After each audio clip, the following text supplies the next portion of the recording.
Well, it feels like we've been here before, doesn't it? The Jets losing to the Patriots in part because of poor quarterback play. Zach Wilson was 9 of 22 for 77 yards with 0 touchdowns and 0 interceptions.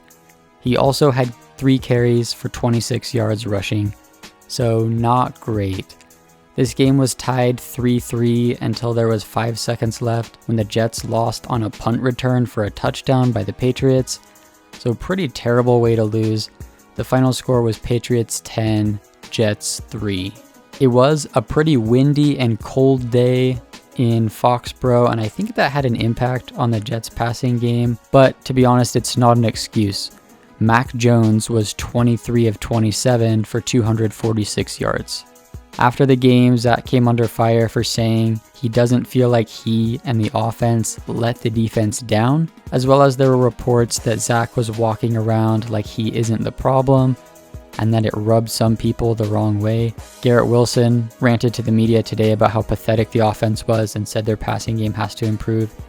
And then as well, the Jets defense played incredible today.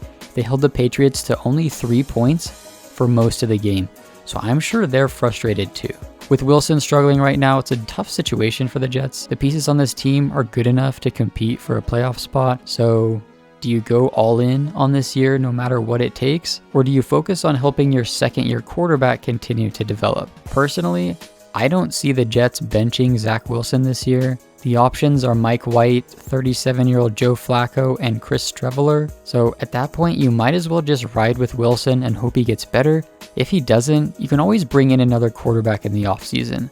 Go get Jimmy Garoppolo, Derek Carr, or another veteran quarterback to run your offense and try to make a run with what you've got.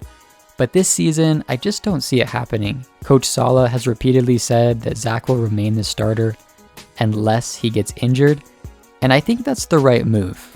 Now, from the perspective of Zach's development as a player, I actually think it's good for him to deal with some adversity. He's been feeling pretty frustrated this season, especially the last 4 games or so. So, learn from your mistakes, put in the work to get better, improve yourself. Use this experience to help yourself grow as a player and a leader. Whether it ends up being in New York or somewhere else, I still believe that Zach Wilson can and will be a successful NFL quarterback, but he's got to grow up before that can happen.